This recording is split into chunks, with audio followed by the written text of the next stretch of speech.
Luke heard from a friend that Martha had returned from England and settled down in the country. He explained that Martha had transformed into a confident, sophisticated, polished woman, and had secured a high-paying job at a top pharmaceutical company. He added that she moved into a luxurious apartment in the city, and it seemed she had moved on with her life without him. Disappointed and hurt, Luke could not believe his friend. But he decided to work with the information his friend provided and finally tracked Martha down. When he arrived at her house, he was shocked. The house was huge and there were several expensive cars in the compound. When Martha finally came out to see him, Luke was heartbroken to discover that her attitude had changed completely. As Martha came out and saw Luke, she looked at him with indifference. "Luke, what are you doing here?" she asked. "I've been trying to reach you," Luke said. "What's going on, Martha?" Martha sighed. "Luke, we are no longer the same. I'm now a certified pharmacist working in one of the biggest pharmaceutical company in this country. And what are you? Well, you're not at my level anymore. I can't marry someone as classless and uneducated like you." Luke's heart broke and he said, "But Martha, I sacrificed so much for you to be where you are today. I believed in your dreams, supported you through everything. What about our future plans together?" She proudly said to Luke, "I'll pay you back double of everything you spent on me." In the heart of a lush African countryside lay the vibrant village of Umuazu. The village was surrounded by dense forests, its red earth paths winding through fields of cassava and yam. Life in Umuazu was simple but full of community spirit. In this small village lived Luke, a lovely young boy blessed with humility and a kind heart. His parents were poor farmers, who toiled from dawn to dusk to provide for the family. Luke, the eldest of 3 children, often helped in the farms. Despite their struggles, his parents had instilled in him the values of hard work and kindness. Luke's childhood best friend was Martha. She was a beautiful, humble, and respectful girl, who was so much attached to Luke that they were seen everywhere together. Like Luke, Martha came from a poor family. Her father, Silas, was also a local farmer. Her mother, Florence, was a petty trader who sold vegetables at the market. Because of Luke and Martha's closeness, the villagers often referred to them as a couple, despite their young age. Their bond was indeed special. From childhood, they were inseparable, always seen walking together, looking cheerful and laughing.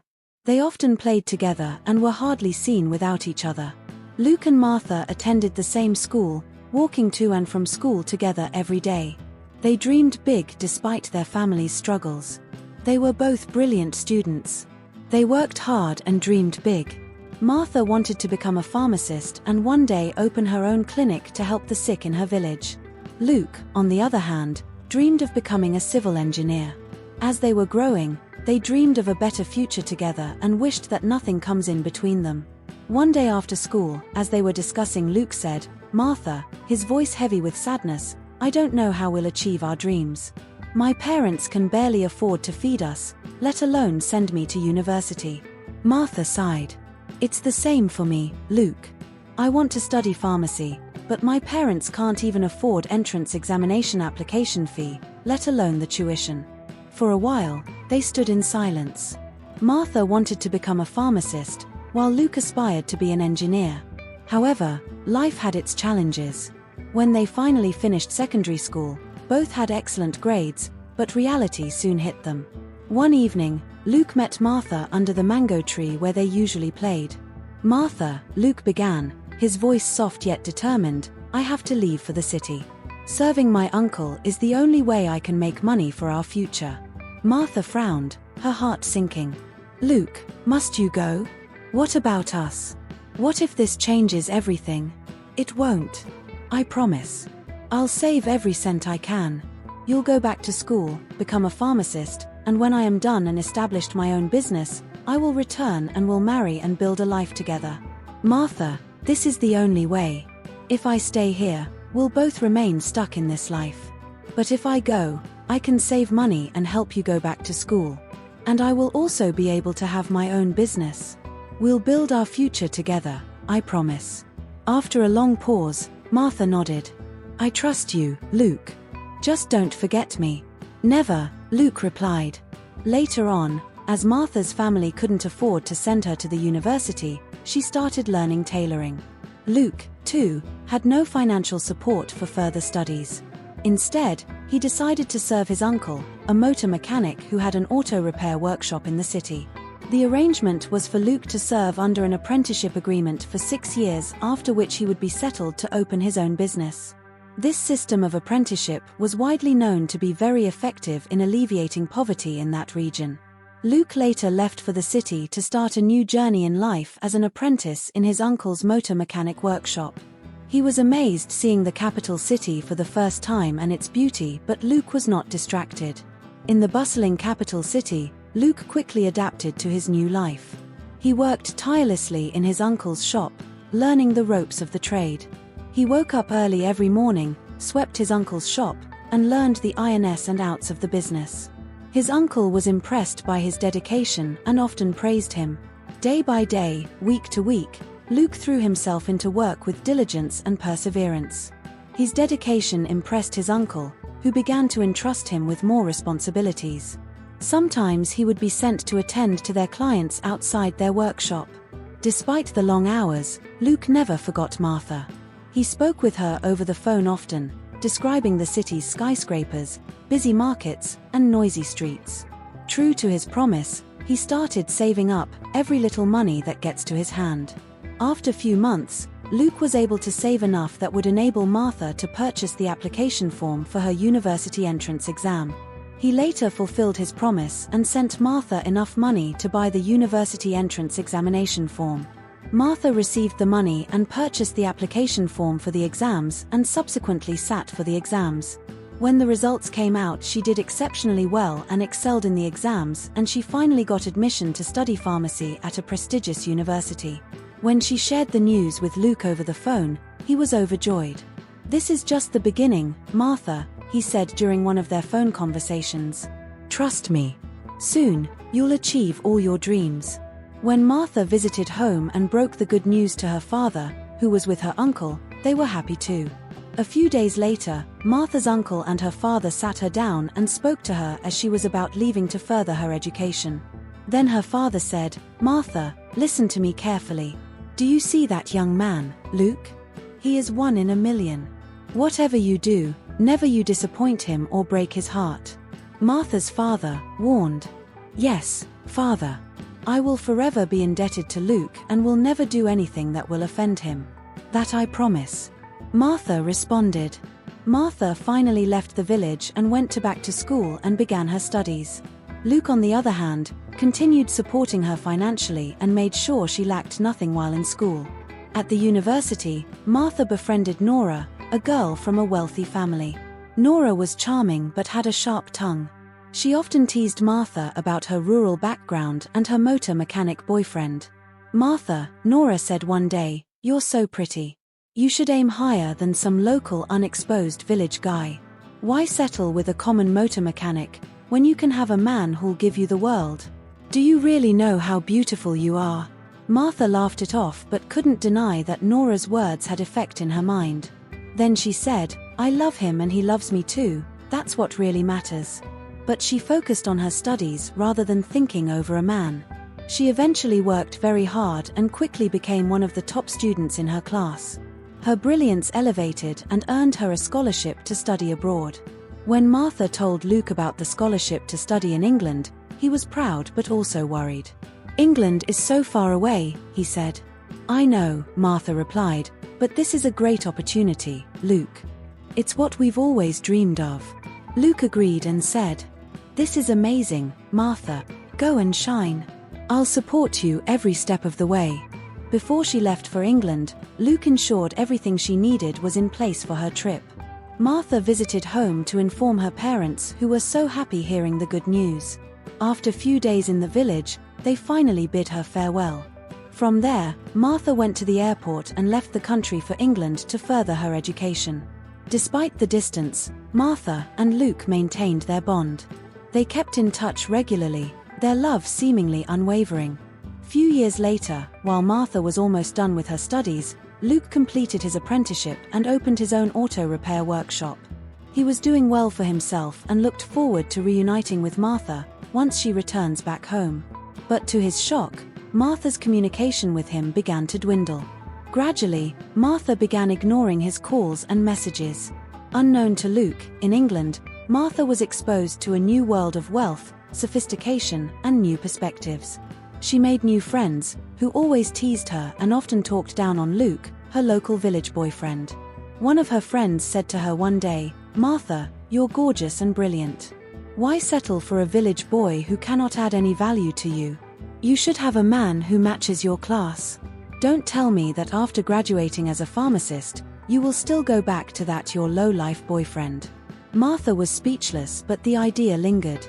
Following the pressure from her new friends, Martha gradually began to feel distant from her humble beginnings, and finally found herself a classy boyfriend over there. Despite the sudden communication glitches Luke was experiencing with Martha, he worked hard day and night to establish himself. His hard work paid off, and he became well known for his honesty and diligence in his services to his customers. That earned him great reputation that people of high societal status began to patronize him. One day, as he stood in his shop, a sleek black car pulled up outside. A beautiful young woman stepped out, exuding wealth and elegance. Her name was Amaka, the daughter of a prominent businessman in the city. Amaka entered Luke's shop, her bright smile lighting up the room. She was a vision of sophistication, her designer dress shimmering as she walked to the workshop. "Good afternoon," she greeted, her voice soft and melodic. "Are you the owner of this place?" Luke, ever humble, nodded and smiled. "Yes, madam. My name is Luke.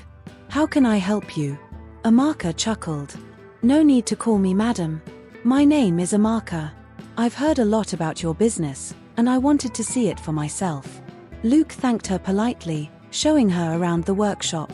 Amaka watched him closely, impressed by his confidence and charm. Afterwards, as they both sat down, Amaka leaned towards Luke. She said, "Luke, I admire what you've built here. It's not just your workshop that caught my attention, but you. You're different, honest, hardworking, and humble. I'd like to know you better." Luke was taken aback. He quickly replied, "Thank you, Miss Amaka. I'm flattered, but I have someone special in my life." Amaka's smile faltered briefly, but she wasn't one to give up easily. "Oh, come on, Luke. A man like you deserves the best, and I can offer you that.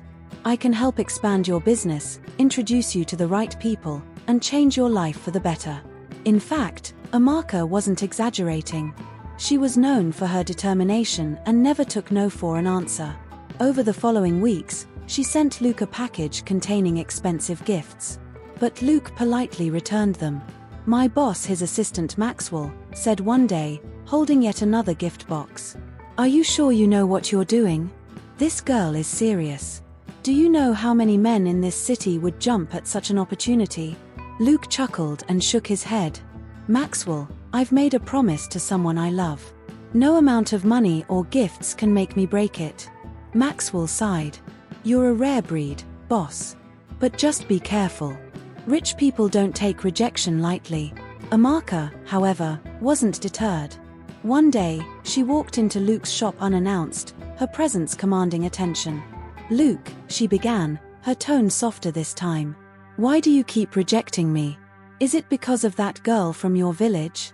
Let's be realistic here. Can she offer you what I can? I see potential in you, Luke, and I want to be part of your journey." Luke said to her, "Amaka, I appreciate your interest and generosity, but love isn't about wealth or convenience. I've loved Martha since we were children. She believed in me when I had nothing. I can't betray that trust." Amaka's eyes glistened with frustration and admiration. "You're an amazing man, Luke. If only I had met you earlier," she said. In a last-ditch effort to win Luke's heart, Amaka organized a lavish dinner and invited Luke. Reluctantly, he agreed to meet her, hoping to settle the matter once and for all. As they sat down, Amaka said, "Luke, I want to make one final appeal. Imagine the life we could have together. I could invest in your dreams, make you the most successful businessman in the country." Luke smiled gently. "Amaka, I'm grateful for everything you've done, but my heart belongs to someone else. Money can't buy my love or loyalty. I hope you understand." Amaka sighed, realizing that Luke's resolve was unshakable.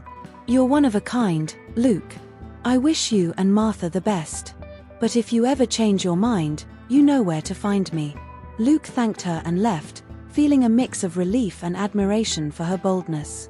As Luke got back to his modest apartment, he deeply thought about the temptation he had faced. Amaka's offers were tempting, but his love for Martha had been his anchor. He resolved to stay true to his values, knowing that his journey, though slow, was meaningful.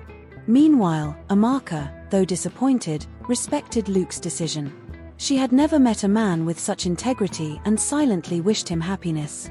Luke continued struggling in getting Martha on phone. She ignored his calls and messages without meaningful reasons. Not too long from that time, Martha completed her studies and returned home as a certified pharmacist. But something had changed. She cut off every communication with Luke.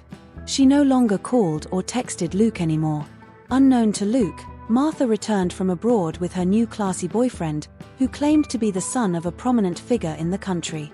Surprisingly, without Luke's knowledge, Martha and her newfound boyfriend were enjoying their time together as they returned home together. One day, Luke heard from a friend that Martha had returned from England and settled down in the country. He explained that Martha had transformed into a confident, sophisticated, polished woman, and had secured a high-paying job at a top pharmaceutical company. He added that she moved into a luxurious apartment in the city and it seemed she had moved on with her life without him. Disappointed and hurt, Luke could not believe his friend. But he decided to work with the information his friend provided and finally tracked Martha down. When he arrived at her house, he was shocked. The house was huge and there were several expensive cars in the compound. When Martha finally came out to see him, Luke was heartbroken to discover that her attitude had changed completely. As Martha came out and saw Luke, she looked at him with indifference. "Luke, what are you doing here?" she asked. "I've been trying to reach you," Luke said. "What's going on, Martha?" Martha sighed. "Luke, we are no longer the same. I'm now a certified pharmacist working in one of the biggest pharmaceutical company in this country. And what are you? Well, you're not at my level anymore. I can't marry someone as classless and uneducated like you." Luke's heart broke and he said, "But Martha, I sacrificed so much for you to be where you are today. I believed in your dreams, supported you through everything. What about our future plans together?" She proudly said to Luke, "I'll pay you back double of everything you spent on me. Name your price." Luke felt highly insulted by Martha's words. He returned back home feeling shattered, but he refused to let the betrayal break him. Instead, he threw himself into his work, determined to build a future for himself. Months after Martha shattered his heart, he remained focused on his business. His business grew steadily, earning him a reputation for being trustworthy and hardworking. Despite his heartbreaking experience with Martha, Luke found solace in his thriving business. Amaka, on the other hand, couldn't shake off Luke from her thoughts. She admired his integrity and determination, qualities rare in the circles she moved in. Though she had been hurt by his rejection, but she respected him deeply. Heartbroken but determined, Luke decided to focus on improving himself. He enrolled in evening classes to further his education while his business flourished. One day, while attending an event, Amaka overheard two businessmen discussing Luke as she walked into them. "Have you met that young man, Luke?" one man asked the other. "He's a rising star in the business world. You won't find a more honest businessman in this city." "Yes, I learnt that he is now doing part-time engineering course to become the best in his field of operation." Amaka kept mute, as she had always known that Luke was special, and now others were beginning to see it too. One afternoon, Luke was in his workshop. A familiar car pulled up. Amaka stepped out and walked inside and sat next to Luke. He was surprised but greeted her politely. "Amaka, it's good to see you," he said. "What brings you here?" Amaka smiled. "Luke, I know I overstepped the last time we met. I wanted to apologize for putting you in an awkward position. You taught me something important, that true love and integrity are more valuable than anything money can buy." Luke was taken aback. "I appreciate your words, Amaka. It means a lot to me. I heard that you have enrolled to study engineering part-time. Amaka said. Yes, I have. Luke responded. But do you know that you are an inspiration to me and a lot of people out there? Amaka asked. Luke, I know you don't want to betray your girlfriend, but can we be friends? Amaka asked. Yes, of course, we can. Luke responded. Amaka stayed for some time and later left. A few days later, Amaka came back.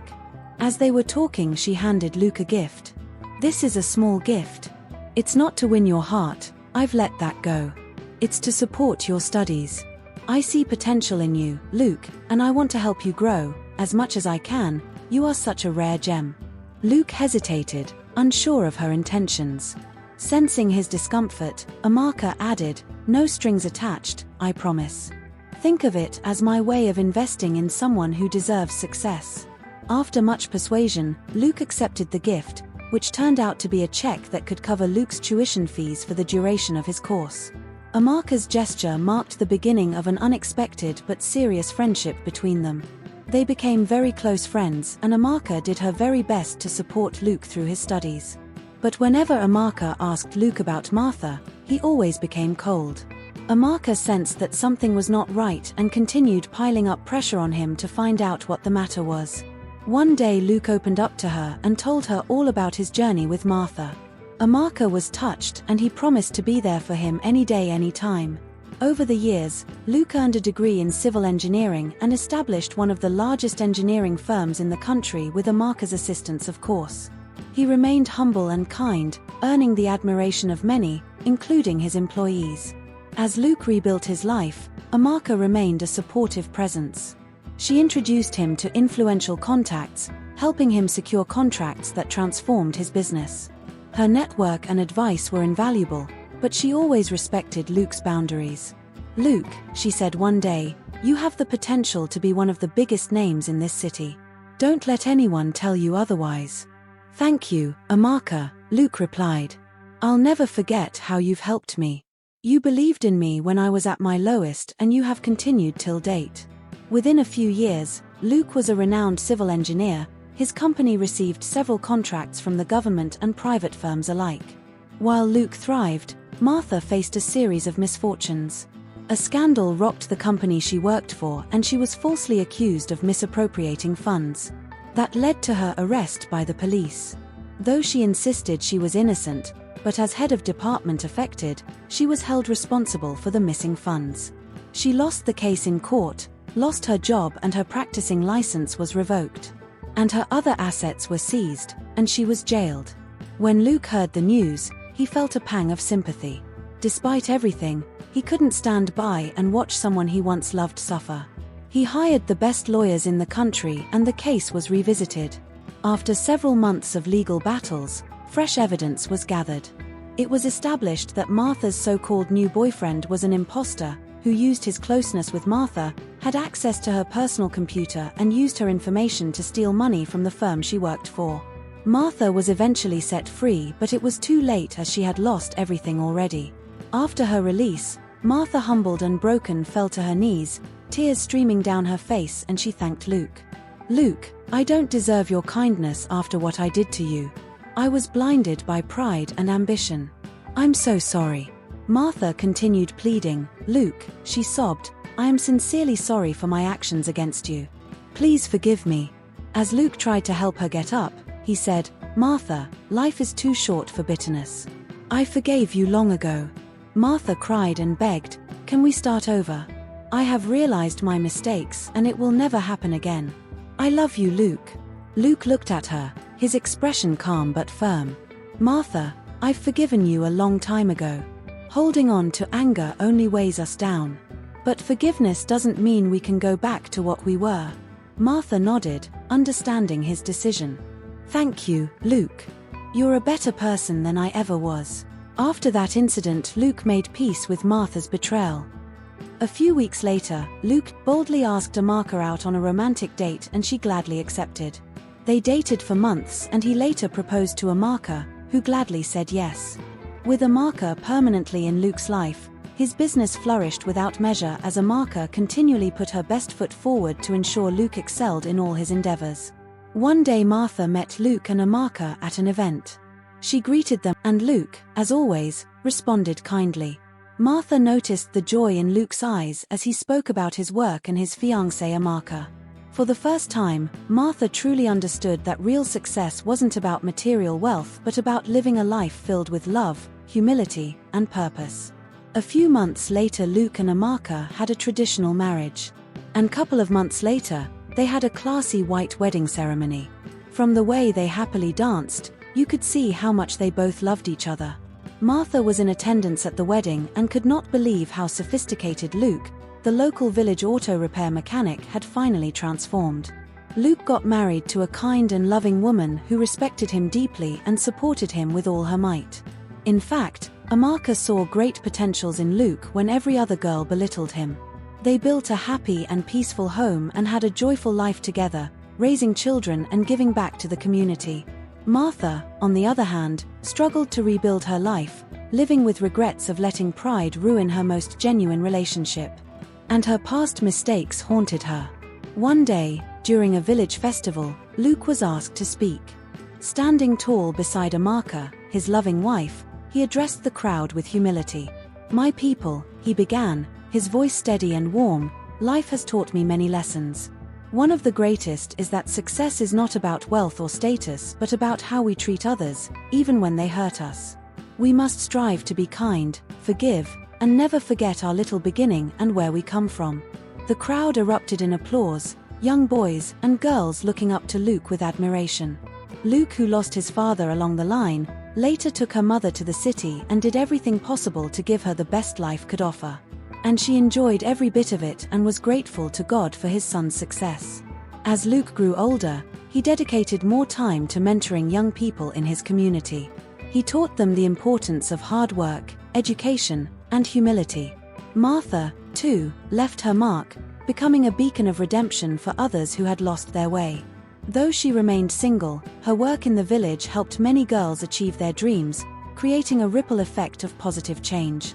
In the end, Luke's journey proved that life's trials are not meant to break us but to build us.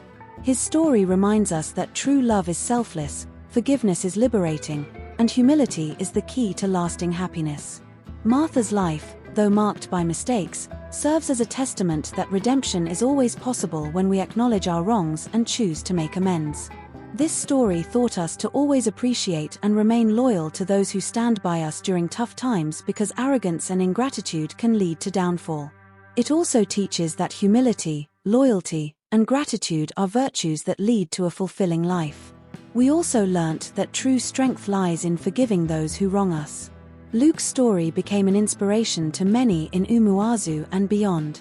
Whenever villagers gathered under the moonlit sky to share tales, Luke's resilience and forgiveness were often recounted as lessons for the younger generation.